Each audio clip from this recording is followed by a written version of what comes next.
2016-21, transferring 9 properties to the city of Schenectady, moved by Mr. Palomini, seconded by Nobody. Ms. Perazzo. All in favor signify by saying aye. Aye. Any opposed? Resolution's adopted with 8 ayes. And the form will be modified to reflect Councilmember KZW. Thank you. Any other business to come before the agency? Motion to adjourn. Moved by Mr. Palomini to adjourn, seconded by Ms. Porterfield. All in favor? Aye. Any opposed? The agency stands adjourned. Thank you. It's a good agency.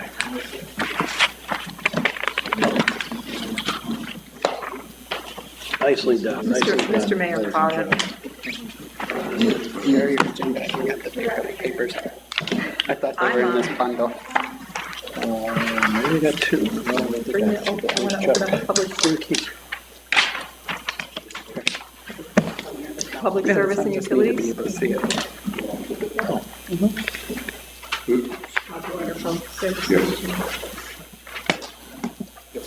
I call Mr. LaFond up. Thank you. It's Sodium. hypochlorite. Sodium, hydro, and chlorine. A lot of gas, that's all I Sodium can tell you. hydrochloride. The information you have in front of you, every year, the water and wastewater treatment plants submits a request for bids for chemicals for the treatment of water and for wastewater. First, we have in front of you the bid of sodium hypochlorite for the wastewater treatment plant. The low bidder, the Surpass Chemicals, at 0.734 cents per gallon. It's the lowest responsible bid. It's a slight increase over last year. Last year's price was 0.721. Total for this year, it would be $66,060. Take a motion. Oh, questions? Yes. Questions? Is this someone that we've done business with before? Surpass, we've been doing Surpass for years. Surpass is the only manufacturer of sodium hypochlorite in this area, so they produce their own sodium hypochlorite in Albany. Okay, right. Typically, that makes them a little bit all the time because they actually are a producer of sodium hypochlorite. Okay. So we've done business with them for years. Thank you. And then they're a local business, which is good. Thank you. Moved by Mr. Riggi. Second, Ms. Porterfield. All those in favor? Okay. So The moved. second request for authorization is to purchase hydrofluosilicic acid, which is chloride for the drinking water. Again, it's a bid that's done annually. This year, DHS Specialty Chemical Products was the low bid at $34,784, which is a slight decrease over last year's. It's priced by the pound. Last year's bid was 0.246 cents a pound, and this year's 0.217. So there's about a $4,500 decrease in 17 for the chemical. Questions? Okay. All those in favor? Aye. Thank you. The next one is the chlorine gas for the water department. Final, it is chlorine gas. It is used for disinfection of the drinking water supply. The low bid is JCI, Advanced Chemicals Incorporated, for $32,485. It's priced by a cylinder. Last year it was $75 per cylinder. This year's price is $89. Cost of chlorine gas per cylinder has gone up considerably. But when compared to other industries, we buy about 365 or one cylinder a day. It's been considerably more. We're paying a little less because of the volume of use. But it's the lowest responsible bid. And they've been providing a chemical to produce chlorine gas. Questions? I'll move it. Second. All those in favor? Aye. Thank you. Thanks. Have a good night. Have a good holiday. You too. Hi, Kristen. Happy to go. Close the committee. Oh, okay, motion to adjourn. I'll move we adjourn. I'll second. Thank you. Very good. All right. All in favor? Aye. Aye.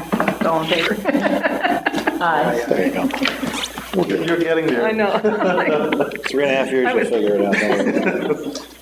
All right, I will call to order. Do you want to move We're going to do it, yes. stuff around? Yep, yeah, we'll do that, yep. We'll move into government. No, wait a minute, no. Now we're going to do item number 2 on city development plan.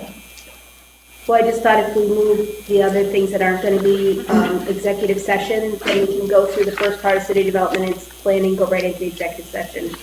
From there? Yes, yeah, that's, I was going to do item number 2 first, however, because Ms. Thorne has to leave. Oh, okay. And I thought Mr. Thorne had spoken to you, but apparently he did, so. That's fine. All right, so anyway, I will call to order the Committee on City Development and Planning, and we're going to go out of order here. We're going to take item number 2 up for consideration first, the sale of 1688 Carey Street to Habitat for Humanity. And Ms. Mancini, come on up. Madeline Thorne with us as well. So the city just recently demolished 1688 Carey Street. We received it through foreclosure previously this year. And as part of the CDBG regulations to demolish property, we also are allowed to sell it to either an income qualified homeowner or a qualified not-for-profit organization. And since it's across the street from where Habitat is currently near completion, I believe, of 2 new builds, we think it is an opportune moment to work with Metroplex, who also owns an adjacent parcel, to bring both parcels together and provide another opportunity for Habitat to do another new build, and this time a duplex. So I'll turn it over to Madeline to explain. Thank you. And I've made copies of the initial plans for the house. Pass them down, as well as the budget. This is a new design for Schenectady Habitat, although it's being used successfully at the Southwest Fall Saratoga Habitat. If you'll notice, the duplex, they are offset so that the houses still have some privacy to them and have a feeling of a single unit house, which is a really nice thing. Our homes are now built with crawl spaces, no longer using the slab construction, so the homes are a lot more comfortable for the homeowners. And as usual for Habitat, everything will be built to Energy Star standards, so it will be very tight, very efficient homes. And again, we've put, we have the 2 single units, 1-story homes at the 1516, 5068 Carey Street that have 2 families already living in them. The current builds at 1685, 1693 have homeowners dedicated to those houses, already committed to those houses. So now we just need to go across the street, hopefully, and continue working on Carey Street, bring the whole street back as well as we can. And your support would be appreciated. So I got one question first. So this plan you're showing us is actually for 1688 Carey Street, not 26 Cherry Street? No, yeah, what we did, as Habitat do, we share plants often when we have a successful build. So yes, that is for 1688. And 1702. And 1702. Well, the reason we're doing a duplex in this is because the frontage on both units will not allow to meet zoning regulations by building 2 single standing homes. Okay. The only way we can do it right now is to do a duplex. But at the same time, we are providing brand new houses for 2 families. Very nice, very appreciative. Ms. Brazo, go ahead. Just curiosity, what is the square footage of each dwelling? Each dwelling comes in at about 1,500 square feet. So 4-bedroom. Yep, Ms. So are they going to separate a deed out for these properties, or? We're going to have to we're going to lay new parcels out. Okay. Assign new numbers. We're doing a lot line adjustment to move the one over, and then kind of pretty much the line, the joining wall is going to We be. need a line on it, so it's going to, they'll have 2 separate deeds. Okay. Yeah. Very exciting stuff. It's fun, thank you. And thank you again, by the way, to the city recreation for the Carey Street playground. That whole neighborhood's coming back, and it's because you guys are helping us do what we love to do. Thank you for that. Very good. Ms. Porterfield has a question here. Is this your first design like this in the city of Schenectady? In the city of Schenectady, yes. It's a successful design in other habitats, but this is the first time in the city of Schenectady. Okay, but it hasn't been used before. That was really kind of where I was going with that. Although it does fit, if I might say, in the feeling of that neighborhood. Duplexes, multi-units do exist. So, it's not unusual. It wouldn't stand out as abnormal. Okay. Have a question? Yep, Mr. The $118,000 per unit. Is Pardon me? $118,000 per unit. Is that that's the estimate or that is just a ballpark figure? That's an estimate. They tend to be dynamic budgets because we'll be in the middle, we might run into an unanticipated problem. But more to the point, what we tend to run into is people making donations, which is a wonderful thing. People will suddenly, a manufacturer might say, no, I'm only going to charge you half for the tile, or we'll donate the rebar this time. We can't bet on it or count on it every single bill, but we do get a lot of support from our community, which I'm very grateful for. Thanks. All right, any other questions? I move it. Motion to move, Mr. Montevero, second, Ms. Porterfield, all in favor, say aye. Aye. All right, thank you. Thank you. Ms. Mancini, you want to stay right there? And we'll do the next two, is that okay with you? Thank you all Yes. very much. Happy holidays to all of you. Very good, thank you. All right, item number 3, the purchase of 108 Railroad Street, 116, and 110 State Street from Metroplex. So a couple weeks ago, I believe, I started kind of laying the framework for the FEMA Hazard Mitigation Grant Program that the city has in relation to Gateway Park, with what is Liberty Park now, and what's going to become the new Gateway Park and the expansion of it. So this is kind of the next step in the process.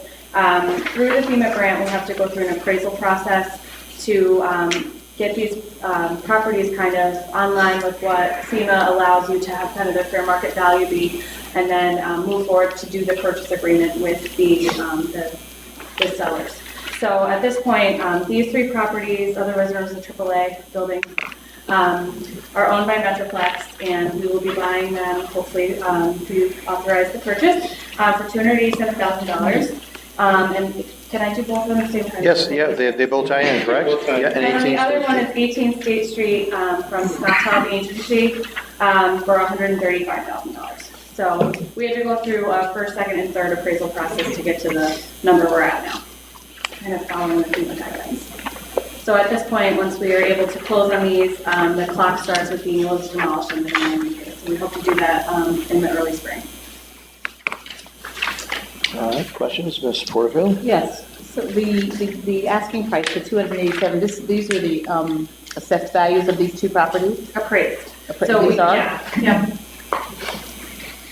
Okay, There's 3 properties there. 3 properties. Yes.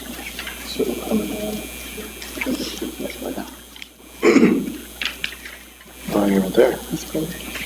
Yes, Ms. Braza? And these properties, I'm sorry, are the purchase price of these covered by the grant? Yes, yeah, everything is paid, paid for through the grant. So the grant is for acquisition and demolition of the properties to become forever non-buildable. Very good. So Karen? timeframe, if we approve this today, how We're long? trying to tee up all the pieces because the kind of the hard and fast with the FEMA grant is that pretty much at the date of which we have closing, we have 90 days to complete the demolition. So we want to get the demolition bids and everything kind of started to get to that point. So we're hoping for early spring for the demolition portion. So we'll probably be looking to close maybe in February. Okay. That would make sense, yeah. Any questions on 18 State Street? Everybody okay with that one as well? Ms. Braza? I just have one more question. And we're like absolutely sure we have no title issues, have we run into a lot of odd things that wouldn't be closed and it's not as timely as we think? Yeah, this So would all we be vetted all of that, Yep. And we're working to get a license agreement signed right now with the Scautub folks to get in there to do, we need to do an abatement of the building. So all the buildings also need to be abated. So it's all covered by the grant as well. And the bus station that's there, what are we doing with that? Is that part of this as well? No. Bus Bus stations. station's already been done. That's what, Bus station's already, there's already been rehab done to the bus the station. bus That's staying right there. that's what I thought. The only other thing, you move over to Mill Road, we just got the money from the state and down that mill. To do the other, yes. To do the other side on the Very left-hand good. side. All right, any other questions or concerns? Need a motion for item number 3 first. So Ms. Porterfield, Mr. Second, all in favor say aye. Aye. Thank you. Then item number 4, 18 State Street. So move. Mr. Montevero, second, Ms. Porterfield, all in favor say aye. Aye. Thank you. And the other items, oh no, let's go to the Oak Street bid. Is that going to be an executive session? Or is Oak Street bid, that's open, right? Supplemental. Stay in agreement? All right, so I'll move back up to item number 1, if I can, the Oak Street Bridge repair. And Chris, come on up, sir. Thank you. Yes. So what we have in front of you is supplemental agreement number 2 for the Oak Street Bridge project. It authorizes the city to, authorizes the state to commit money to us for the issuance of a check to Amtrak for design services. So we have our agreement signed. We are working under the agreement. Part of the agreement is that our design that AECom has done will be reviewed by them. This is the first design, the 30% review design. We've sent that to them several weeks ago, possibly months ago. They wait to hold back with their comments till they get the check. We've sent them the check. I'm contingent upon you approving this because we wanted to expedite the project. But this is the state saying that we're moving the money from one column to another, saying for Amtrak. So this is just another step, but we're going the right direction. This should cover all of the design money, so this should take us right through approval of the design where we can bid. But I don't have a schedule per se because it's kind of in their court when they'll issue us the comments. So we do have already, 70% plans in hand. So when we get their comments back, we're going to take their comments, incorporate them, and immediately mail out, FedEx the next round so that they can issue their comments for those. Once we get those comments, we'll then issue them pretty much the final plans, and we'll issue the final plans and along with giving them to them and the DOT. And then when they issue their final comments back, we incorporate those and they say that they're approved, and DOT will sign off on it for construction. So a couple more steps to go, but we have it ready. So we'll all be retired by then. My goodness. Chris, my question is this going to be done next year? Give it any more timeline. So that's what given that we have the agreements in place and we have this money is to cover all the design, that there's no reason to think that we can't. However, I don't like putting a time frame together because I've not dealt with Amtrak and it's been very slow in dealing with them. So I see, we have, like I said, we have an agreement, which is a big hurdle because that involved a lot of moving pieces. And now we have this check and we have this money, we have the commitment. So we also have a good relationship with them. I have, better contact at Amtrak going forward. We are talking. So, there's no reason to think that we're going to take a step back as we're taking steps forward. But I'm not going to, say that it's, 100% going to get done next year. Yeah. What was the other question? Is that a question? Actually, my question was regarding the timeline, but you've answered that, so thank you. So the money's coming from the city, is that correct? The money gets issued from the city and reimbursed to us from the federal government. All right, so we are reimbursed. So, yes, this is the reimbursement. Yes. This is stating in the fact that they will reimburse us. Yep, just want to be clear on that. All right. Any other questions or concerns? Oh, we're moving forward as the train Just one says. question before. Yes, The sir. mayor's going to give Tony Bonhomme a piggyback ride up the bridge when it's over. No. I might drive him across the bridge. Oh, We are, and I am taking, this is a new experience for myself and for many dealing with Amtrak. Yeah. I am trying to take all this and work, because we do have several bridges that are over rail. We do have $4 million to replace the Kings Road Bridge that we're going to be working on to make sure that bridge, we don't have to close it prematurely. We work with them, but I've already emailed all my contacts saying this is coming. I've already tried to get them out there, and next year they said there's no reason we can't start working on those agreements even before you have a consultant on board because of the time. So we're going to start trying to run things a little bit more parallel now that we know kind of the path that we have to go. So hopefully that helps, but it's a difficult process. Kings Road was 2018, is that what we're talking? Was that the Kings timeline for that Road one? is designed, we're going to start design of it next year. Right. But we're not looking to construct just because of all the railroad. Like I said, Oak Street and another bridge in particular, DOT bridge, they've kind of changed how federal projects are done involving railroad. So instead of design, build, consecutive years, they've changed it to design, pause, build. Because of this isn't just a city issue. I mean, this is a national issue. So, Kings Road is we're looking at 2019. 19, okay. All right, folks. This is something we have to approve then, right? It's already moved, I second it. Move Mr. Porterfield, second by Mr. Rivera. All in favor, say aye. Aye. All right, thank you very much, sir. Appreciate it. And Merry Christmas, Happy Holidays, and those other things. So we're going to hold up on the other 6 items, correct? Those are executive session. All right, so we'll recess. Need a motion to recess, City Development and Planning? So moved. Okay. Ms. Porterfield, second by Mr. Multivero. All in favor, say aye. Aye. All right, so we are going to recess at committee. All right, and then which committee is next? Doesn't matter? No, John. So we'll just go right down? Or you can do it. Okay, intergovernmental relations. So we have one item here, the resolution of support for Uber and Lyft in upstate New York. Mr. Palmetti, go ahead. It's more a resolution to support ride sharing such as Uber and Lyft. Basically, the concept is to support this is because business leaders want Uber. They go to places, they expect to have that in place. And I've talked to several of you. I tried to reach out to all of you, most of you anyway. And I know there's some concerns with security, so we can include that into the resolution as far as some of the, for example, California has brought forward legislation that that says registered sex offenders or those with violent felonies cannot be an Uber driver. So we could include that in our resolution of support. I think that would be a positive thing. Uber and Lyft both do background checks. Uber uses Checker Inc. and Lyft uses Sterling Info Systems. The only thing, it's not tied to a fingerprinting database because there's various issues, they say, with the FBI fingerprint database. But this is, I think, a very positive move on several issues. First of all, for the business area, business leaders want this. We're going to be attracting new businesses into the city, especially tech companies. Those individuals want to use tech-based Uber and Lyft. And it also creates jobs.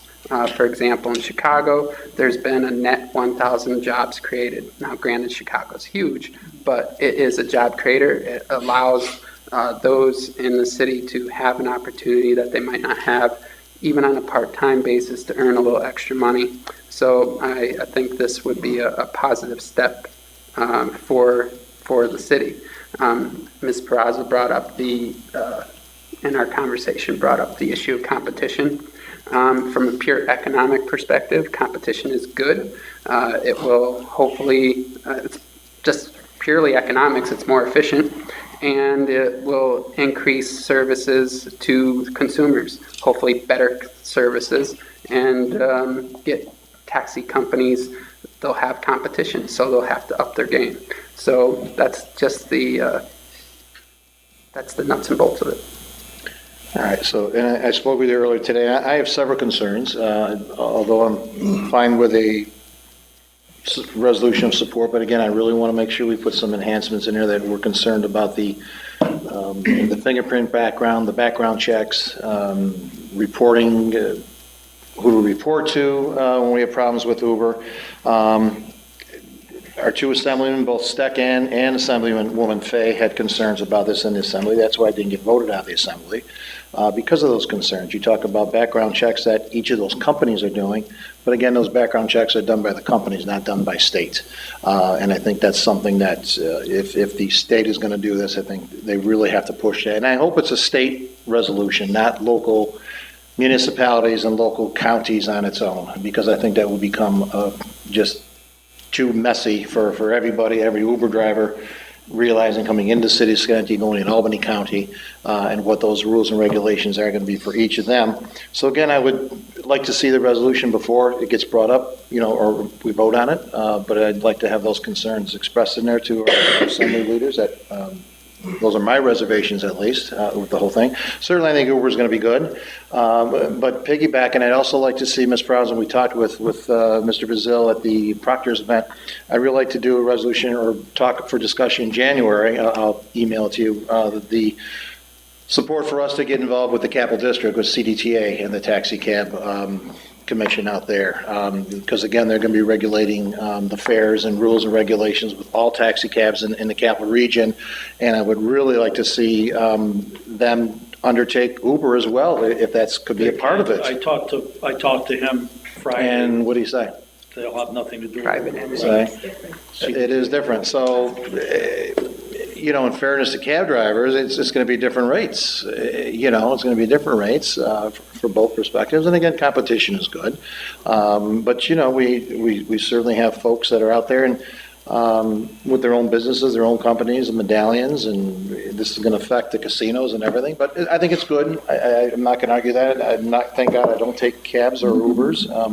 I think there's still a lot of concerns that we need to address, and I want to put on the agenda for January to see if we can get involved, because there has to be a resolution by the municipality to be part of that review, board there with Carm Bazile. So let me go to Ms. Prazo, then I'll move around the table here. So So first of all, my concern was a little bit more than competition. My concern is, yes, what kind of an impact this will have on our local cab companies, and specifically because we put a cap on the number of medallions. So at what point, I think it will be important and strategic for us to look at how we can also allow our cab companies to expand at the same time. If, just something we need to revisit as a council, I think, because I think putting that cap on the taxi companies and then, allowing new services to come in, we need to allow them to grow too. So, and we'll revisit that as a council. It's my understanding that we can't do anything as a municipality until the governor decides whether this will come into upstate New York. Right. So I'm not particularly concerned with, I think if anything, it's going to be a state regulation or not. So I think including, if we're going to put a resolution of support in, including our concerns, certainly not our own taxi concerns, is another thing. As far as the CDTA thing goes, we can certainly discuss it, but I don't think this council is in any position to move forward in any sort of committed way until we know what it looks like. We know what the costs are to the municipalities. We know what the oversight looks like. We know how it's flushing out and all of that. I'm very excited about that initiative, but I think we need a lot more information before we can just simply say, yes, we want in. I welcome that discussion going forward. Again, I think it's obviously we know CDTA is a well-run business, so if they can impart some continuity to our taxis, I think that would be a wonderful thing. But I just wanted to clarify that it's just not about competition alone. It's about the fact that we've already kind of stopped the growth of our taxis on purpose because that's where we were. And so we need to be very careful of that going forward. Yeah, but certainly, just on an aside, I can't even tell you the overwhelming comments that I've had about people wanting an opportunity like Uber or Lyft available to them, both our business people and our personal people, our citizens. So. Yeah, we're looking for, and I'm actually going to ask for it to be on the third Monday for our committee cycle in January, so we can have maybe possibly Mr. Bazile himself come down and speak to us as an entire council and just give us some updates, what's happening with that and what do we need to do to move forward or do we wait for them? But just to get an update, I think, from him would be nice as a city council as well, where they're moving on that. All right, and I know Ms. ZW, go ahead. So I think this is very, very good for business, but I think we also need to realize that this will cut down on a lot of drinking and driving. I think, that's something that we need to kind of keep in the forefront. I think, just based on a lot of the different individuals that own different establishments throughout the entire capital region, you'll see a huge decrease in drinking and driving if we have the ability to have an Uber or Lyft. It's a reasonable way to get home after a night of partying. You're not worrying about having to get behind the wheel of a car. So I think it's a win-win all the way around. So, but I do know that businesses, from my speaking with business owners, it's important that we get this moving in upstate New York. Extremely important. Favor say aye. You're now going into executive session.